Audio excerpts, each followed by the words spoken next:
Princess Margaret, a woman caught in the shadow of her sister, who became the ultimate royal rebel. You just knew if Margaret was there, it was going to be fun. She wasn't a kind of two-dimensional figure that sort of fit the traditional mould of what a good royal should be. Margaret could be a total cow, but she could also charm people back from the dead.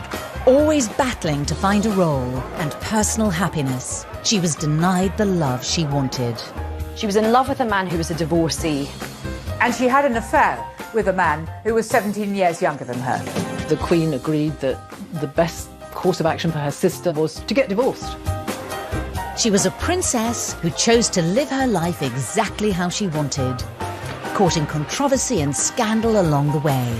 The Queen was furious. She thought her sister was behaving appallingly. It was inappropriate on every level. She had tarnished the reputation of the royal family. She had damaged the royal family. Tonight we hear the true story from those who knew her best. Princess Margaret, the rebel without a crown. Throughout her life, she was going to be doing things her way. She was a star.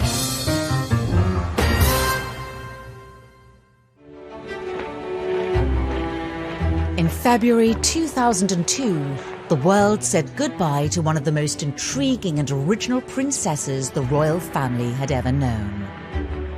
She loved life and lived it to the full. So many people remember her for that vitality and attractiveness. She had this wonderfully sharp mind. One of the fondest memories I shall have of her was always of sitting at the piano, playing away with a large, very elegant cigarette holder in her mouth. But not all the tributes were quite so complimentary. When Princess Margaret died, I think the obituaries were stuck to some extent because she was a very complex, contradictory kind of character. She did a lot of work for charity, but she also seemed to be unpleasant on many occasions, came across as entitled, a bit of a snob. In a paradoxical kind of way, she was both a very good person, but she had this terrible reputation for being promiscuous, for getting divorced, the first royal for centuries to get divorced. Biographer Christopher Warwick was the only author the princess ever cooperated with. Most people who knew Princess Margaret would agree with the Queen, who always regarded her sister as an enigma. She had the kind of personality that in many ways wasn't so very easy to define. She was a one-off. But why was she so controversial? Margaret was born into a family who had not even been destined to one day wear the crown. In 1930, the Duke of York, the second in line to the throne, welcomed Margaret into the world. She was a younger sister for their 4-year-old daughter, Princess Elizabeth. There's some lovely archive footage of Elizabeth and Margaret when they were growing up. It really speaks to the close relationship they shared, and you can understand why. They didn't go to regular schools. They were each other's best friend. They could go at it. Marion Crawford, their governess, had said they didn't hesitate to argue and fight, and Elizabeth apparently had a good left hook, whereas Margaret wasn't shy to bite her sister in return. So there were the ups and downs that you would imagine from siblings as well. But really, at the end of the day, they had each other's backs. The youngest is always spoilt, and there's no question that Margaret wasn't spoilt by her mum and dad. Interestingly, Elizabeth was quite happy for Margaret to be the centre of attention because she said, if Margaret's there, she makes everybody laugh. And so it took the pressure off Elizabeth, who perhaps was slightly more introverted than her mischievous younger sister. Despite her mischievous ways, there was one family member who was very much in her corner. She was her father's favourite. He once said, "Elizabeth is my pride, but Margaret is my joy." And certainly he was really the most important man in her life, always. It was her father who was completely central to her. He had a temper that could flare up without any warning. They called it his gnashes. And Princess Margaret was somebody who could dispel those gnashes by saying something, doing something You know, even throwing a spoon over her shoulder, and that would dispel the temper, and he would just dissolve into laughter. But the cosy, family-orientated world of the Duke and Duchess of York was turned on its head in 1936 when Edward VIII abdicated, leaving his brother to step into his shoes. Before the abdication, Margaret was the younger daughter of the Duke of York, which was quite a long way from the succession. But after the abdication, Margaret's father became King George VI. Her elder sister, Elizabeth, was, of course, the heir to the throne. So Margaret was now relegated to that really difficult position, which is being the younger sibling of the heir to the throne. I think they were actually known as P1 and P2. It was kind of shorthand, wasn't it, for the two princesses? Elizabeth suddenly had been set up for a starring role that perhaps she'd never imagined. And Margaret, from then on, had a sense that, not that she was second best, but that she wasn't going to be queen. She had to compensate for not being her sister. And the only way she could do that was by trying to get as much attention as she could by being funnier, louder, slightly more mischievous. Princess Margaret said to me that she never minded being described or being called the younger daughter. But she said, I always minded being described as the younger sister. And I think part of that was that she minded the idea that she was always in her sister's shadow. With fewer responsibilities than Elizabeth, Margaret's approach to royal engagements was at times more playful. Before I finish, I'm going to ask your headmistress if the school may have an extra day's holiday as a mark of my visit. It's perfectly true that throughout her life, she was going to be doing things her way. But somebody once said to me, I tell you what she was. She was a star. She was gorgeous. I mean, she had a wonderful figure, a very, very pretty face. She was petite and often charming, not always charming, but the press adored her. She made great copy, great headlines, great pictures. And of course she was out on the town more and more, so she was there to be seen. It's almost the beginning of the paparazzi era, I suppose, and she was mobbed by cameramen increasingly as she grew older and actually more beautiful. Cameramen of the Italian press were so intent on getting pictures of the princess that she often found it difficult to see anything but them. Everything she did made news. And during the 50s, the press wanted photographs of only two women. One was Elizabeth Taylor and the other was Princess Margaret. She was beginning to outshine her sister Elizabeth. Suddenly, she was the centre of people's attention rather than Elizabeth, who was also very beautiful, but didn't have to make any effort because it was all fixed for her. It was Margaret who had to make the effort. Even though Margaret struggled to find a clear role, she made sure that she was treated as a member of the royal family. Margaret had that aura of royalty that you really can't teach, and she quite liked that she was superior in her view. She liked to wear her superiority, and so sometimes that came across in sort of snobbish, but at the time royal deference was a thing, and Margaret milked it for all it was worth. She enjoyed life. She felt that her sister was going to be queen. There was no major responsibility on her, and therefore she didn't have to toe the line in the same way as her elder sister had to. So she did enjoy clubs. She did enjoy the company of men. She did enjoy parties. With fewer responsibilities than her sister, Margaret took full advantage of London's nightlife. She loved going off to various nightclubs. Very often the sun would be rising through the back window of the car as she drove home, and so she'd stay in bed till 11 o'clock.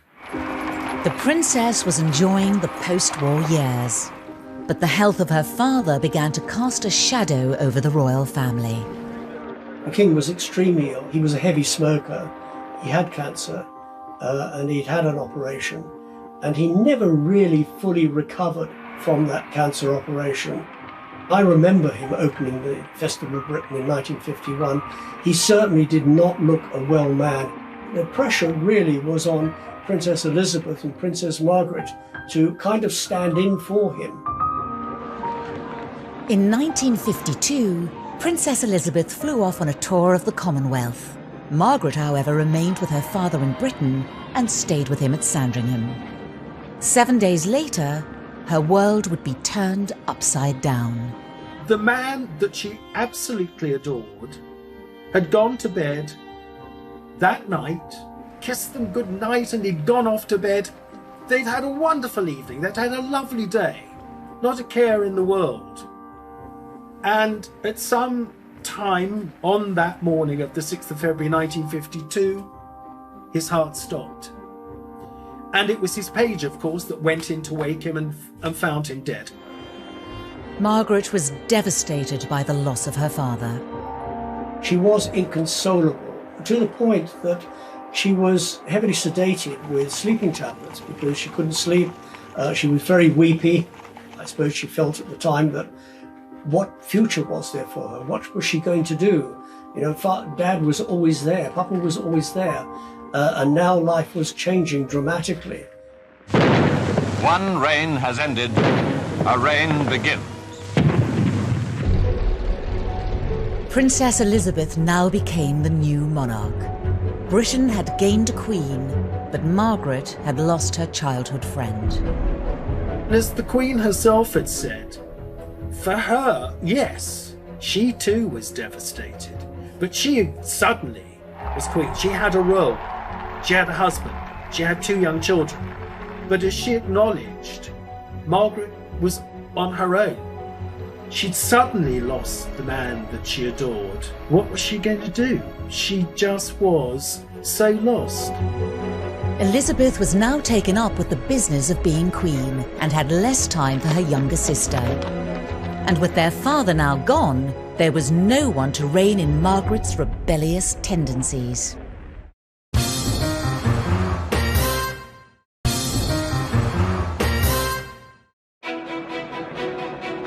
After her father's death, Margaret's life completely changed. She was no longer the king's daughter, but the Queen's sister. Margaret had to move out of Buckingham Palace. Without her father's guidance, what would the rebellious young princess do next? She moved into Clarence House with her mother, and that was not always an easy relationship. It wasn't that they didn't love each other, but her mother was never her #1 supporter and was often very critical of what she wore.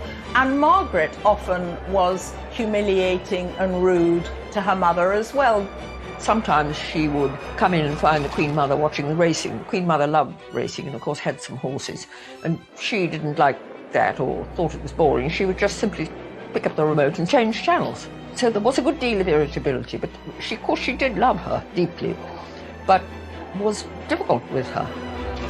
In those days when well-brought-up young girls didn't have a job, for Margaret, who was cleverer than most and smarter, there must have been quite a lot of boredom. She didn't really know what to do with herself. If everything is done for you, you get up after breakfast, what do you do till lunchtime? That's why she always focused on the evening, because that's when her friends stopped working and came to see her. Sometimes she could be very difficult with the household staff. In Clarence House, the staff, I think she thought of them as her mother's staff, not hers. Not that that's an excuse. A few years ago, I wrote a book about a chap called Backstairs Billy, who worked for the royal family in Clarence House for more than half a century. He knew Margaret really well, and he told me she could be a total cow, but she could also charm people back from the dead. That was his phrase. Margaret was also harbouring a secret. She was romantically involved with a man 15 years her senior, Group Captain Peter Townsend. He was a divorcee at a time when the Church of England did not approve of divorce. Despite his record as a war hero, within royal circles he was not seen as a suitable match. Peter Townsend was an RAF pilot. and after the war he became an equerry to King George VI, which is where he would have come into contact with both princesses, Elizabeth and Margaret.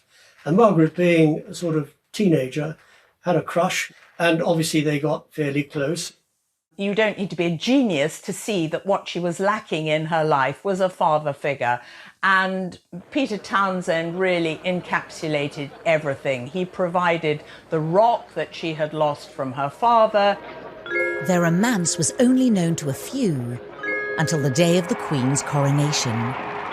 Away from the cameras, Margaret gave herself and Peter away with a gesture that some beady-eyed journalists picked up on. In her excitement, Princess Margaret went up to Townsend and put her hand on his tunic to brush away a piece of thread.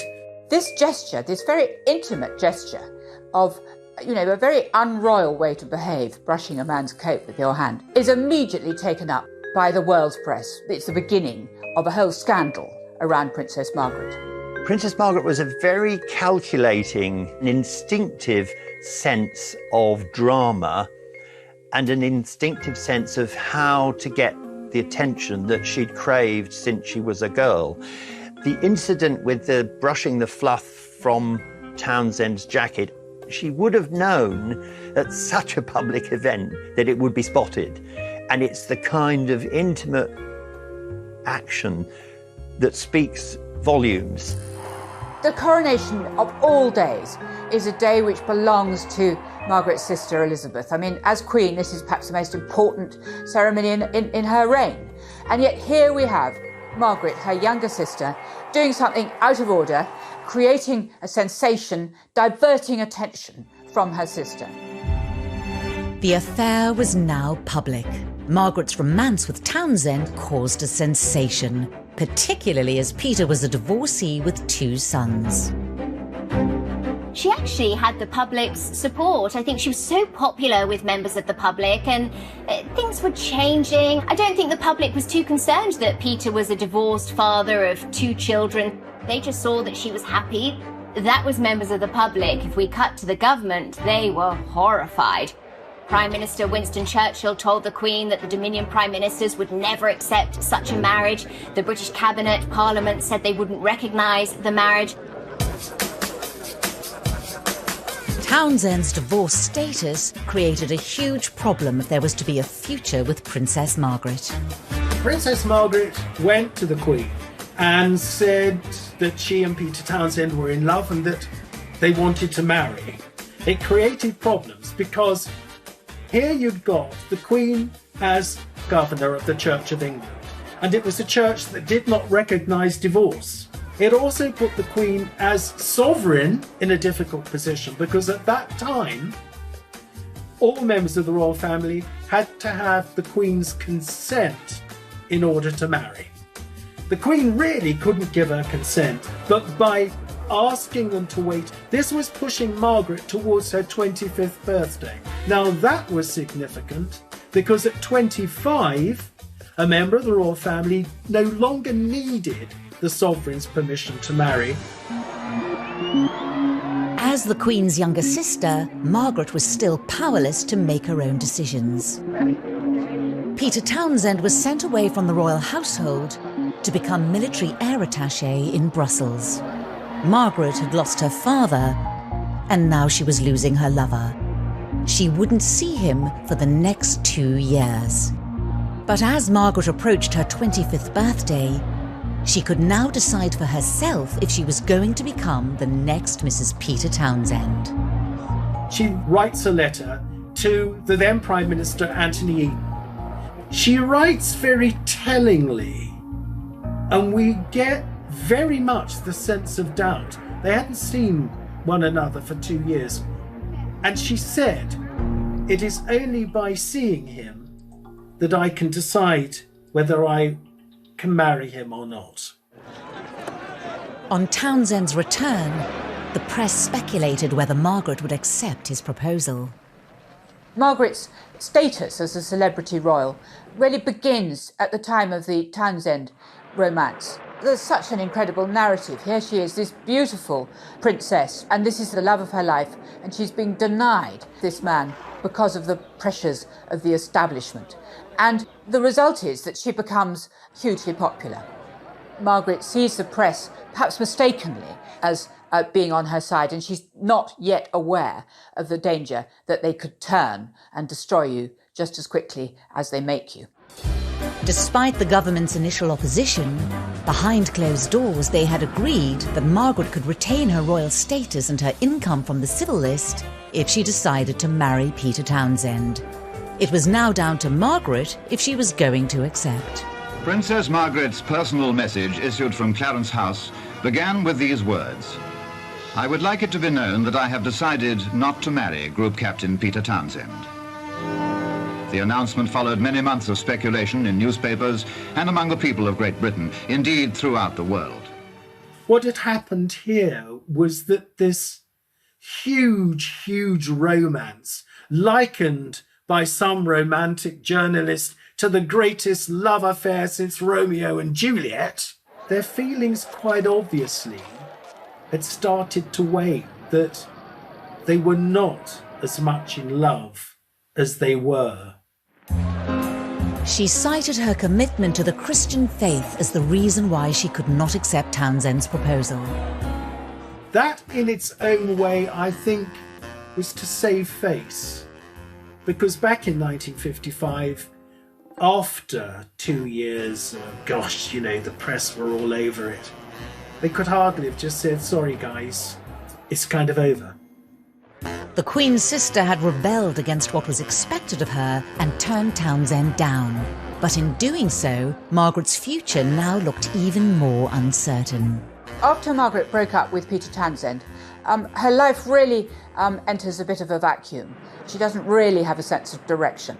She has terrible tantrums. She gets very cross. She shuts herself up in her bedroom. She's quite difficult. I think the real problem, and this is not Margaret's fault, what is a princess to do? There's no script. She was at a crossroads in terms of her private life. She was now in her mid-20s. Was she going to get married? Who was she going to get married to? There were all sorts of young men who were considered eligible bachelors. And it wasn't until sort of late in 1950 that she met a young photographer called Anthony Armstrong Jones. She saw in him something that she would quite like to have been, bohemian, footloose and fancy-free. Margaret's meeting with Tony would change the course of British royal history.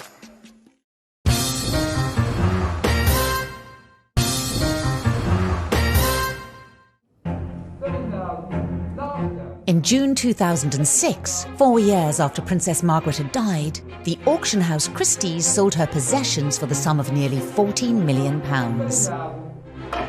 The items on sale gave a unique insight into her personality and tastes. Some of her clothes were extravagant and extraordinary, but particularly her jewellery. And many of the objects for sale in the auction also reflected her artistic tastes. The items sold were testament to Margaret's lifelong love of art and artists. Since her early 20s, more than any other member of the royal family, she had been an enthusiastic supporter of the creative arts in Britain.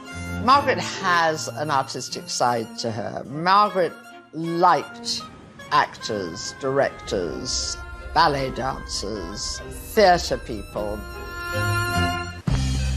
As the 1950s drew to a close, Britain experienced a revolution in fashion, music and art. We're greatly looking forward to seeing the fashion show, presented by well-known and important designers from Britain. For Margaret, always the rebel princess, this new world held an irresistible allure. This is just something that she thought she could make her own. She liked dancing, she liked jazz, she liked staying up late, and she liked to rebel. So she wanted to spend time with creatives, bohemians. Since she split from Peter Townsend in 1955, there had been great public interest in Margaret's love life. As she moved farther and farther into Britain's new fashionable art scene, the nation speculated over her relationship status. By this stage, she'd been introduced to all sorts of potential suitors, and none of them had taken her fancy. I think Margaret always wanted someone who was a bit edgy, a bit dangerous. In 1958, at the request of one of her male admirers, Margaret was photographed by one of the most cutting-edge photographers in London, Tony Armstrong-Jones. Tony had a habit of telling his sitters what he wanted them to wear or not wear. He got the princess to change her dress, to alter her jewellery. For Margaret, who was accustomed to total deference, no one ever told her what to do. This was completely new, and I think that's what made him so interesting and challenging and unique. That's when they realised they were both incredibly attracted to one another. I mean, he was immensely sexy, and so was she. And it was an attraction, a physical attraction, that they never really lost. Before long, unknown to both the public and the princess's inner circle, Margaret and Tony started a clandestine relationship. The two would go to parties, they would arrive separately, and because everyone was so focused on Margaret making a grand marriage, they were able to fly under the radar. Tony lived in Rotherhithe, East London, far away from the gates and guards of Buckingham Palace. And he used to take Margaret there on the back of his motorbike, and she absolutely loved it. No one recognised her, of course. Who'd expect a princess to be zooming through the streets of London on the back of a bike with a handsome photographer?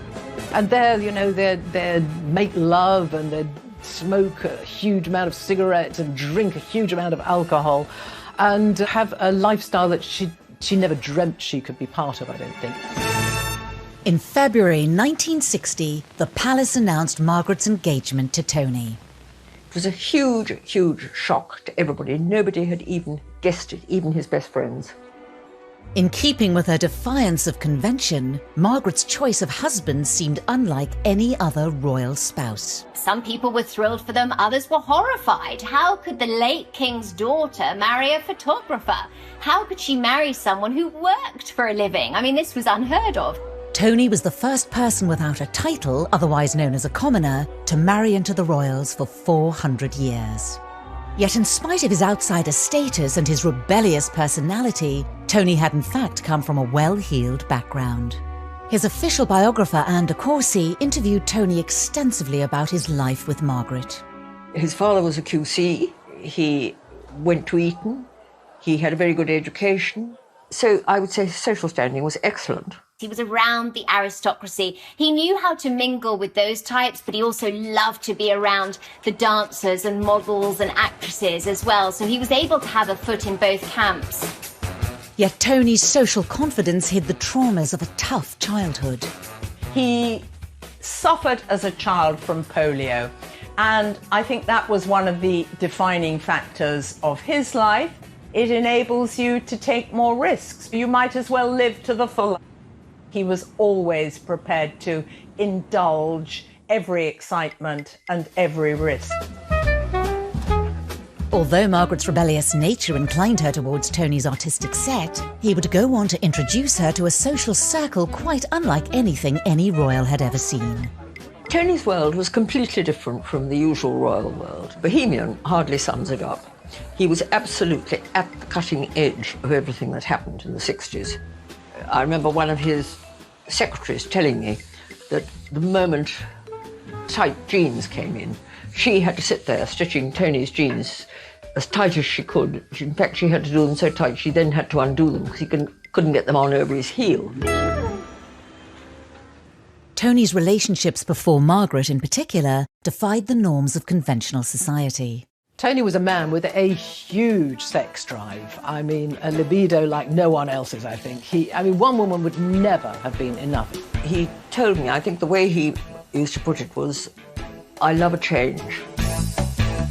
Tony's colourful love life even drew in best friend Jeremy Fry and his wife Camilla. I think, you see, Jeremy Fry's wife had been a girlfriend of Tony's. And he loved them both. And he used to go and stay there a lot. And I suppose the best way I can put it was that it was a bit of a free-for-all. I think Tony was bisexual. Somebody once said to me, if it's got socks on, he'll jump on it.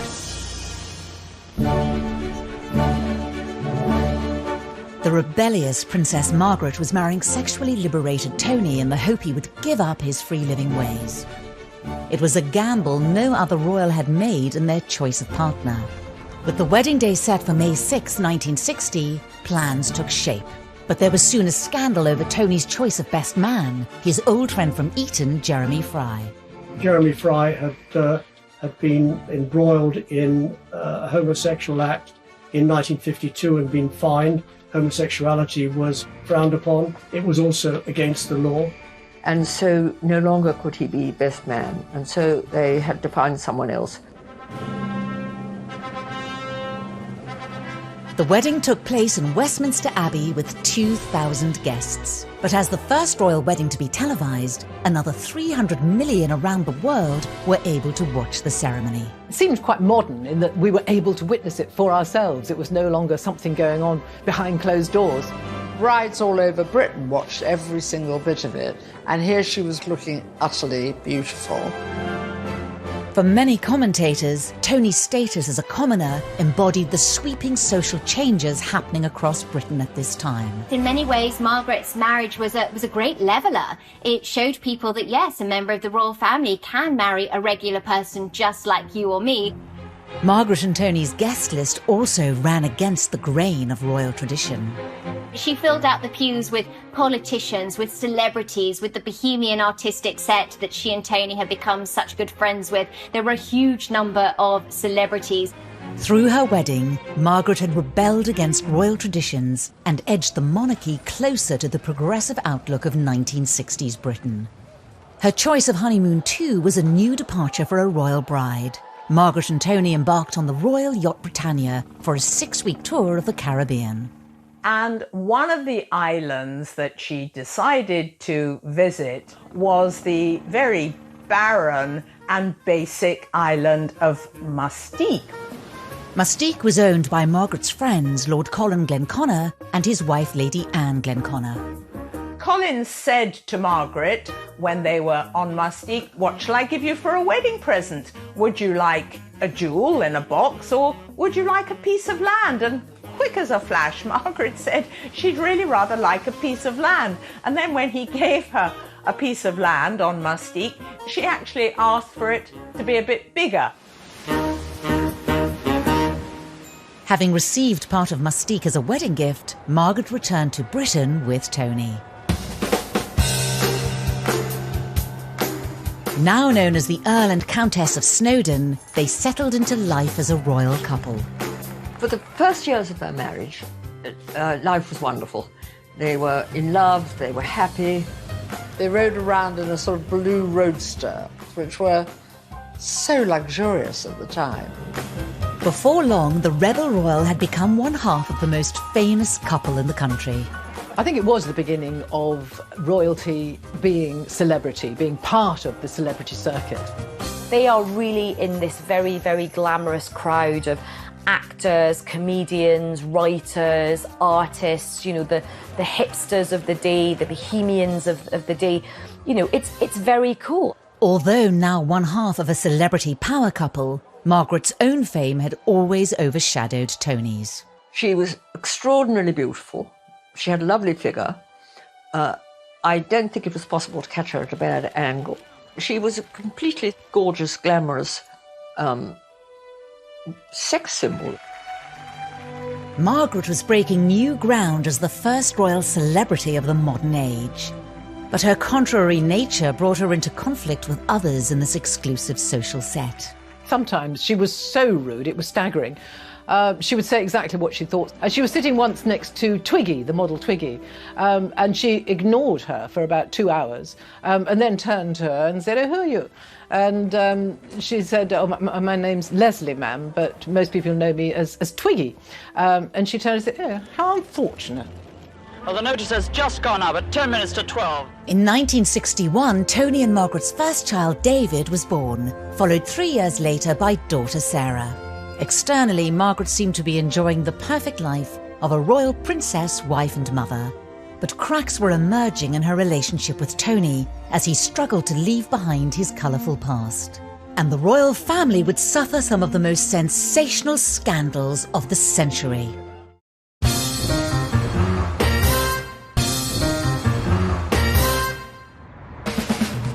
In the 1960s, Britain was undergoing a cultural reawakening. With new music, new fashions and new freedoms, the country had a spring in its step. And no one embodied this newfound energy more than Princess Margaret and her husband Tony Armstrong-Jones, now known as the Earl and Countess of Snowdon. They were the couple that everyone wanted at their dinner party or their event. I mean, they were dazzling, both of them. For Margaret, raised in the strict traditions of Buckingham Palace, the world of entertainers offered a chance to rebel against the expectations placed on her since childhood. And I think Margaret found herself drawn into that world of celebrity and loving every minute of it. I think she was quite bewitched by all of that. Now firmly established in celebrity circles, Margaret and Tony became closely associated with British comedian Peter Sellers. Peter Sellers, of course, was slightly barking. And, of course, was very, very, very funny. Peter Sellers was an international star through the Pink Panther films. Along with his wife Britt Ekland, a future Bond girl, he was a regular visitor to Kensington Palace. And he became quite obsessed with his new friends. I think Peter Sellers couldn't quite believe that he was going around to Princess Margaret's for dinner. May I present, ladies and gentlemen, my impersonation in 11 seconds flat before your very eyes of Her Royal Highness Princess Margaret! In this home video made by Peter Sellers during a weekend spent with the couple, we see Margaret taking part in one of the improvised sketches they used to write and perform together privately.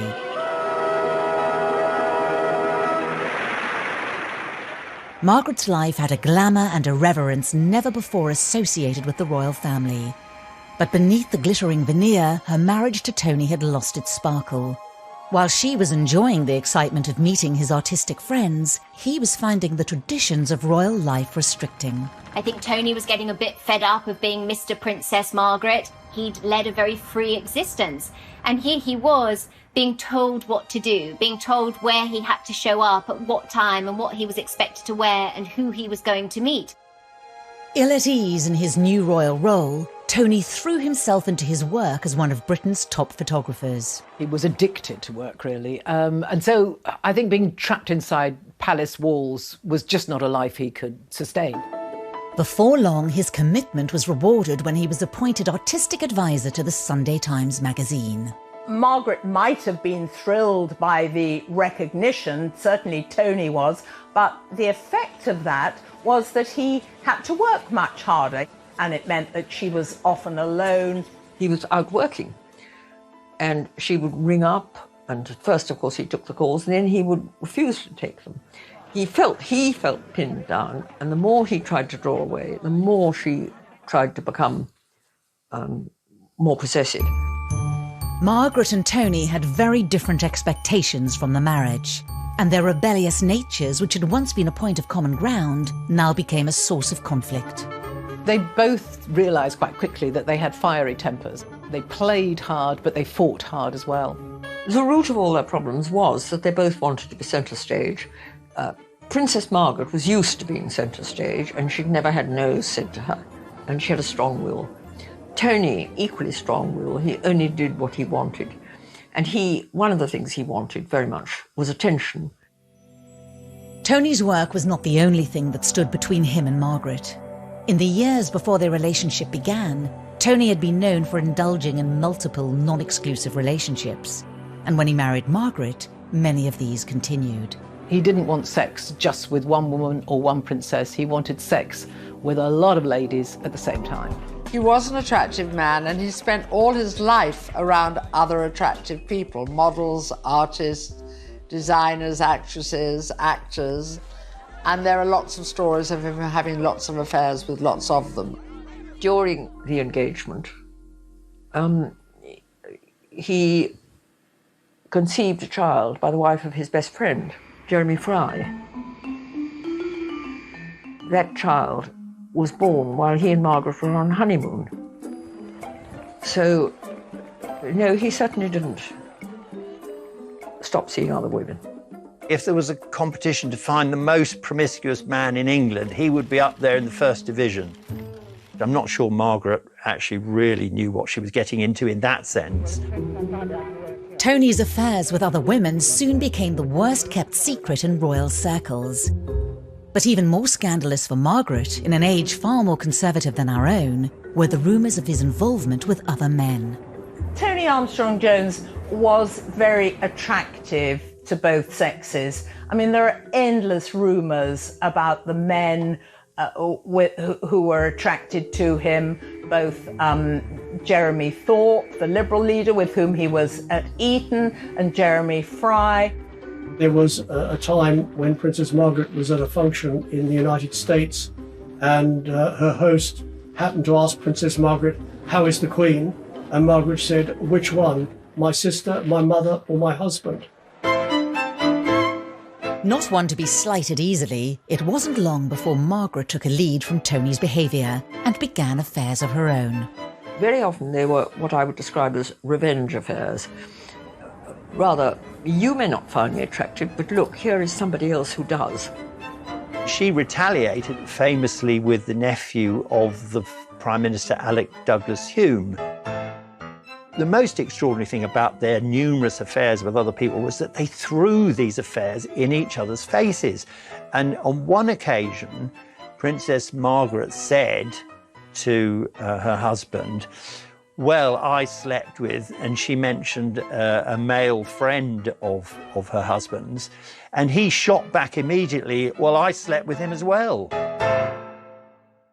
As with Tony's affairs, rumours of Margaret's liaisons were whispered throughout royal circles. Some of the most famous names in the world became attached to her romantically. All sorts of people have been named.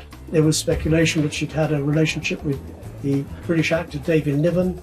Mick Jagger's even come into the frame. Picasso allegedly offered to marry her, but she was married at the time, so he was always extravagant. Margaret liked men, she liked to be naughty. I'd be very surprised if she didn't occasionally, let go of the reins and just do what physically she wanted to do.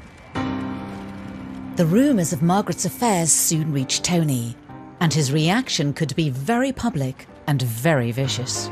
Tony was much cleverer at being cruel than Margaret was, and one instance of this was that perhaps in a book that she was reading, or in the drawer where she kept her gloves, she'd find notes. One she found was 10 reasons why I hate you.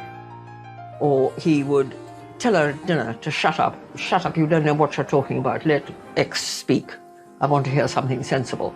So he was very snubbing, and it was really awful for her. For the Queen, if details of Margaret's life became known by the British public, the damage caused to the royal family could be irreparable. They were supposed to set an example of how to live with Victorian values of where you put your family first and everyone behaves appropriately. And so I think the Queen was very disappointed in terms of how both Margaret and Tony were behaving. But I think, she was at the same time hoping that none of this would be made public. The one solace Margaret had was her royal duties. With her reputation as the rebel princess firmly established by the mid-60s, it's an aspect of her life that is often overlooked. It must have been a great thrill for the girls meeting the princess, especially so soon after her engagement. In 1962, she took on a public role that remained dear to her throughout her life, the Chancellorship of Keele University. It's characteristic of her to choose a university that was new and that didn't have anything sort of fusty and old-fashioned about it. With many of her other interests, she was quite fickle. With Keele University, she was incredibly consistent. I've seen testimony of graduates going back decades saying how charming, how lovely she was to them. Margaret's sense of royal duty was put to the test when she and Tony visited America in 1965. Initially a private visit for the couple, it was soon decided, at the request of the Queen, that Margaret should also fulfil some royal duties at a time when British-American relations were strained. Prime Minister Wilson disagreed with President Lyndon Johnson over the Vietnam War, but Britain was in need of help from America to approve a vital loan of £800 million to pay off a trade deficit. It was crucial that Britain worked on the special relationship with its most powerful ally. I think really the British government saw Margaret and Tony's trip to the US as an opportunity for members of the royal family to go in and really do the charm offensive for which they're so well known. Margaret and Tony's tour arrived on the 4th of November 1965 with a 12-person entourage and 75 pieces of luggage. The first thing they do is take over 2 floors of a hotel. They did conduct upwards of 60 engagements during their 3 weeks in the US, but there were a lot of problems along the way. Sometimes a plane, when they were travelling around America, had to double back on itself to pick up the rest of the luggage. It was absurdly extravagant. After San Francisco, the party moved to LA, where Margaret encountered the cream of Hollywood. There were quite a lot of really, really late-night parties, and none more exciting than when she would meet some of the Hollywood stars. But being Margaret, the meet and greets in Hollywood didn't pass without incident. She criticised Elizabeth Taylor for the size of her ring, which she said was very vulgar. And she upset Grace Kelly by telling her she really didn't look like a movie star. And of course, Grace Kelly replied, "I wasn't born as a movie star." But even if Margaret rubbed American celebrities the wrong way, the American public fell in love with this rebellious and glamorous royal. The Americans have always loved our royal family, so she was the belle of the ball over there. America just goes absolutely nuts for them. They're practically bigger than the Beatles or the Rolling Stones. You know, everywhere they go, they're completely mobbed.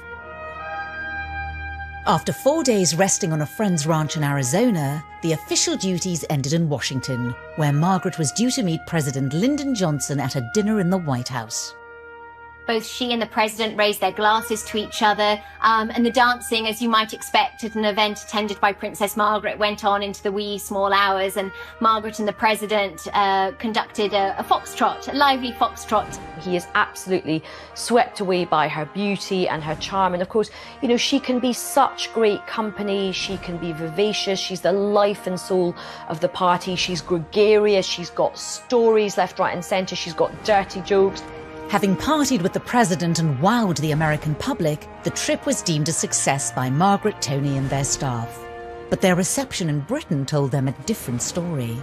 The public soon discovered that the trip had cost nearly £600,000 in today's money. Which was an outrageous sum of money. And the stories had also come out about the people that had been offended. It just didn't sit well with members of Parliament and indeed with the British public, who just viewed Margaret and Tony as having a really rather fabulous holiday at their expense. It was quickly decided that she would never do another trip like that because she'd upset so many people. She stayed up late and got drunk at parties. She just was too much of a loose cannon. Although the British public had been critical of Margaret's American tour, they still knew nothing of her deteriorating marriage to Tony, and neither did the Queen. I was told very reliably that so bad were the rows between Princess Margaret and Tony that close friends thought the Queen should have some indication of the level, the volume of the acrimony. And so the Queen was invited to Kensington Palace, and Margaret and Tony were at each other's throats like it was going out of fashion. The marriage of Margaret and Tony was in real trouble.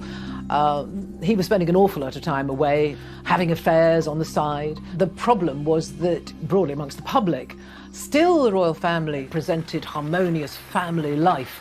So that was a problem that I think the Queen saw coming down the road. Though still married, by 1973, Margaret and Tony were now leading increasingly separate lives. And before long, a scandal like no other would lift the lid on the truth about the rebel princess.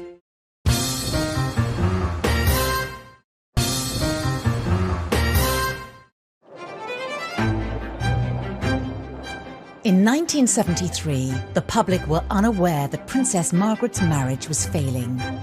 Amid rumours of her husband Tony's affairs, Margaret spent more time with friends, and a new man would enter her life.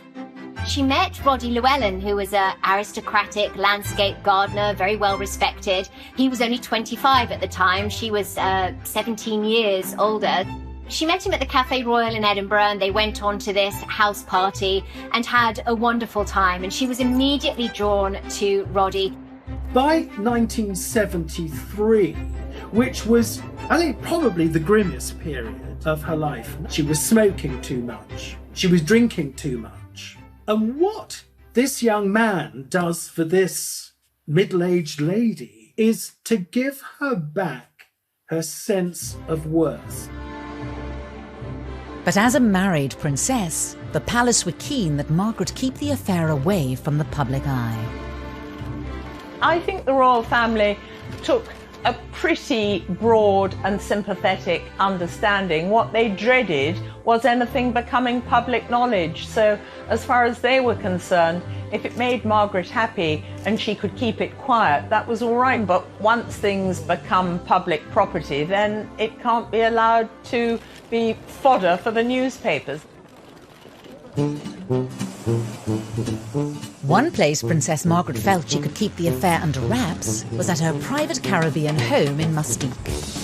Mustique was her hideaway.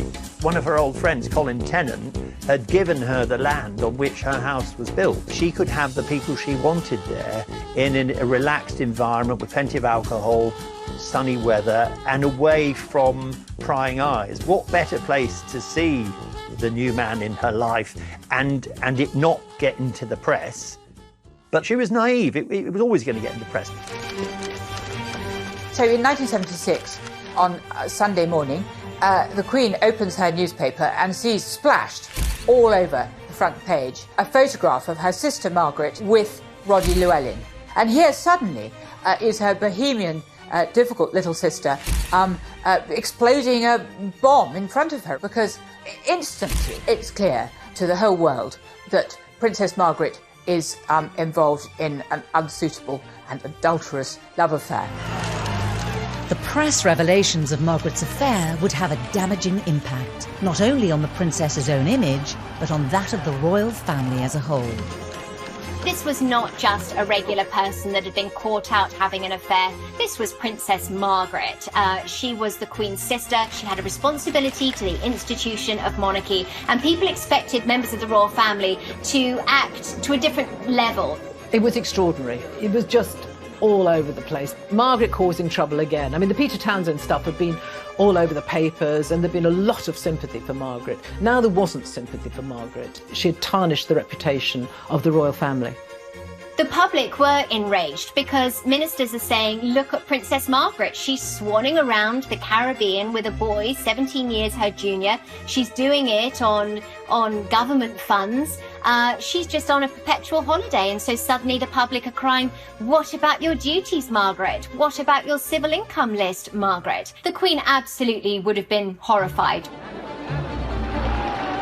The public storm around the rebel princess's affair now made the marriage to Tony untenable. The problem for the Queen is that it's clearly impossible to go on pretending that Margaret and Tony are happily married. They absolutely aren't. And this photograph clearly puts Margaret in the blame for the failure of the marriage. And there's a great deal of public sympathy for poor Tony, who is allegedly being betrayed in this way by his wife. This I have never discussed. Could you confirm or deny the reports that... Could you hear that? Yes, I could. Could you confirm or deny the reports that, in fact, you're... That's what that's what I said. I said that in the past, and that's what... The very idea that Princess Margaret should be the person who is causing a divorce is really hard for the royal family to take and to accept. So clearly something needs to happen with the Snowdons' marriage. And in March, it was an announcement was made by Buckingham Palace that Tony and Margaret had formally decided to separate. Now, this announcement came out unbeknownst to Tony. He was in Australia at the time, and he issued his own statements. I'm naturally desperately sad in every way that this had to happen. Poor old Tony. He's being cheated on by his wife, Princess Margaret, who's swanning around the Caribbean. Lord Snowdon, is there any hope of a reconciliation? Thank you, ladies. Yes. The narrative really was incredibly damaging and very difficult for the Queen to deal with. 2 years later, in 1978, Princess Margaret and Lord Snowdon's divorce was finally announced. What is the motive? I've got nothing else to say. Thank you. The split left Margaret as the first senior royal divorcee in centuries, setting an unwanted precedent for future generations of royals. So there we have the D word entering the royal family for the first time in 400 years, since Henry VIII. A senior member of the royal family cutting the ties of marriage and getting divorced. I think it was shocking within the royal family that this should be allowed to happen. It was just unthinkable. There was no precedent for it, and it was seen as a failure of an ideal family. However, what it said to people was there'd always been this image, this idea that royal marriages were always stable, happy, brilliant. This goes to prove that royal lives are just the same as ours. This was a first, and this probably was the divorce that set the trend for future decades. Of Princess Royal getting divorced from Mark Phillips, of Charles and Diana getting divorced, and Andrew and Fergie getting divorced in 1996. Margaret's relationship with Roddy would soon fizzle out, leaving the divorced and single princess at yet another crossroads in her life. In 1980, Roddy had met a lady called Tanya Soskin, and this was the lady that he, the following year, married. But the princess was always very good at putting on a brave face. I think she was hurt, really. I think that was a really hard time for her. I think it was very, very lonely. You know, she experienced intense heartbreak with Peter Townsend. She'd had heartbreak with Anthony Armstrong-Jones. She'd had heartache with Roddy Llewellyn. You know, her life was quite tear-stained in terms of her love life. And then to have this huge public battering, it was a very, very difficult time for her. The challenge now for Princess Margaret was to rebuild her shattered public image. She was known as a rebel princess, and the words charity work don't fit with that image, although she did do a good deal. But trouble with younger royals was just around the corner for the rebel princess. After Diana's Panorama interview, the princess was utterly appalled. It was a cold war between these two royal neighbours.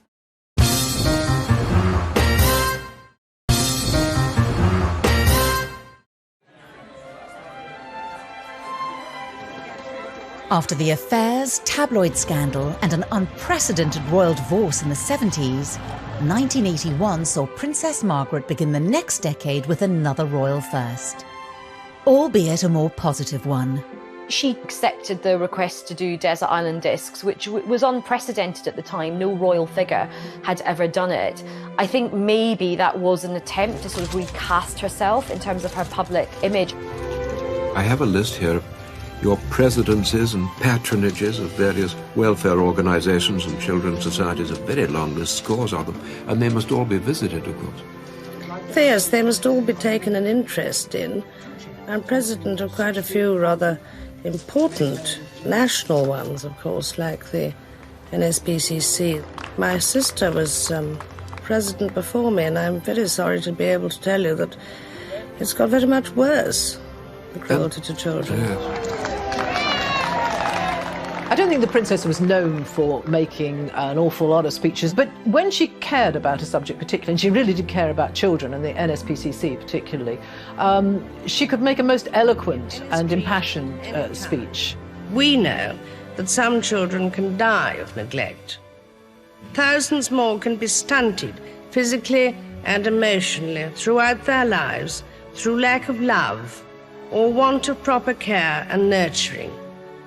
These are the forgotten children whom we must never let the world forget. She was always known as a sort of rebel princess, and the words charity work don't fit with that image. And so I think her charity work tended rather to be overlooked, although she did do a good deal. She may have had the image of a royal rebel, but the princess was patron of over 80 charities. And it was her work with one cause in particular in which she set yet another lesser-known precedent. Everyone associates Diana with AIDS, but actually Margaret was there first, but probably didn't get the publicity for it. In 1987, she became involved with London Lighthouse and the AIDS victims. Before Diana became very involved, she was never a touchy-feely person, but she was there making the people there laugh, being supportive and sympathetic. And 1988, she opened their new place. By the 1990s, Diana was the most famous princess in the world, a position once occupied by Margaret herself. But as the elder princess began to fade from the public eye, she would take issue with the new princesses on the royal scene. I think when Diana came on the scene and Fergie, with the focus of all the press attention around the UK, she was plain jealous. No, she had been the belle of the ball. She had been the one that people wanted to follow. So I think she was jealous and she was unsympathetic towards their behaviour. I know that after Diana's Panorama interview, when she divulged everything about her marriage to Martin Bashir, Margaret was utterly appalled. Well, there were 3 of us in this marriage, so it was a bit crowded. As far as Margaret was concerned, that was the ultimate act of betrayal. Yes, Margaret had had her own infidelities, but you don't talk about them on a public forum, you don't air your dirty laundry, and more than that, you don't throw the entire royal family and with it the institution of monarchy under the bus. She was furious. Margaret's fury also extended to Sarah Ferguson, after details of the Duchess's affair were leaked to the press. These are the pictures that the Queen and her son, the Duke of York, will have seen at the breakfast table at Balmoral this morning. An intimate series of photos showing her daughter-in-law and his wife, topless at the poolside in the south of France, kissing a Texan millionaire. The Mail on Sunday reported a letter Margaret wrote to her saying, "Clearly you have never considered the damage you are causing us all. How dare you discredit us like this?" There is a great irony with how Princess Margaret reacts to Diana and Sarah Ferguson. They, of course, go through quite a torrid time in their relationships. They have a huge amount of press intrusion, and you would think that Margaret, having gone through all of this, might have been, slightly kindly and a wee bit benevolent to these women, but she's quite harsh towards them. Margaret's rebellion toward Diana and Fergie would not fail to escape the attention of her sister. The Queen did try to intervene, I've been told, but I think experience would have told Queen Elizabeth that not much can be done. This is my sister, she's always been an issue, she's always been difficult, we're just going to have to accept that. From now on, the headlines Margaret made were increasingly due to her ill health. Princess Margaret arrived at the exclusive London hospital just after 8 this morning. She walked unaided from the car, although she looked a little tired and unsteady. She had her first stroke in 1998. A year later, she had a dreadful accident where she scalded her feet. She was in a terrible way after that. In 2000 and 2001, she had strokes again, and she wasn't really able to conduct official engagements in the way that she used to. The stroke started to affect her speech, left her very depressed.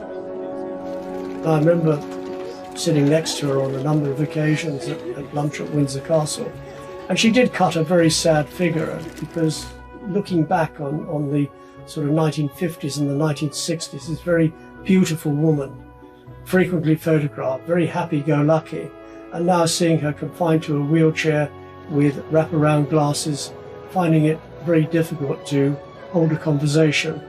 You couldn't help but feel sorry for her, and I did. After suffering a final stroke, Princess Margaret died on February the 9th, 2002, aged 71. Draped in her own blue and crimson standard, Princess Margaret's coffin leaves the King Edward VII Hospital late this afternoon. Her death was a devastating blow to the Queen in the year of her Golden Jubilee. I was there in Windsor for Princess Margaret's funeral, and the Queen, she doesn't often show emotion, but in that moment she couldn't hold back the tears. And I'm sure the Queen in that moment felt very alone, because it had been the two of them through their childhood, and she'd always been so protective of her troubled little sister. Troubled, scandalous, but complex.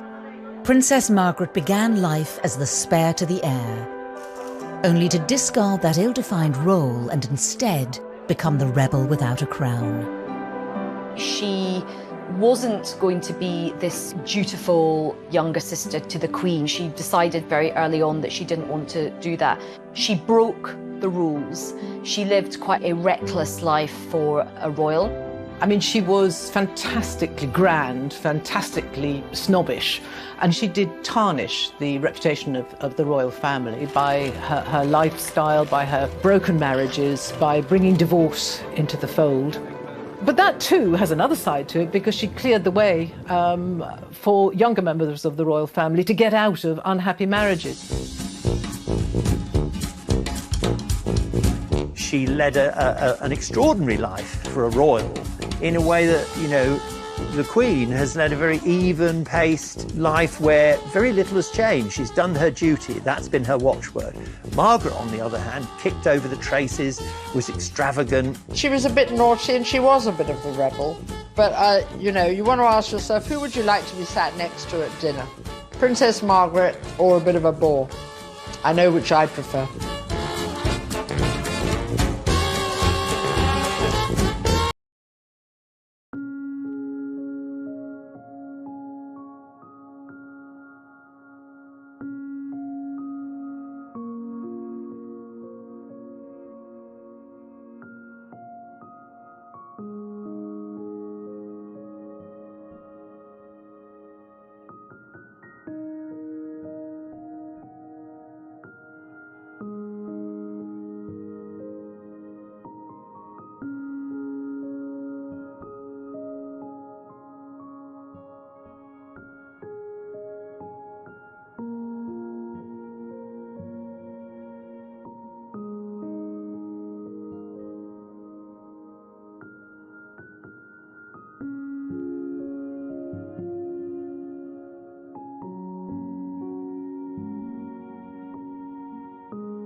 Original princesses the royal family had ever known. She loved life and lived it to the full. So many people remember her for that vitality and attractiveness. She had this wonderfully sharp mind. One of the fondest memories I shall have of her was always of sitting at the piano, playing away with a large, very elegant cigarette holder in her mouth. But not all the tributes were quite so complimentary. When Princess Margaret died, I think the obituaries were stuck to some extent because she was a very complex, contradictory kind of character. She did a lot of work for charity, but she also seemed to be unpleasant on many occasions, came across as entitled, a bit of a snob. In a paradoxical kind of way, she was both a very good person, but she had this terrible reputation for being promiscuous, for getting divorced, the first royal for centuries to get divorced. Biographer Christopher Warwick was the only author the princess ever cooperated with. Most people who knew Princess Margaret would agree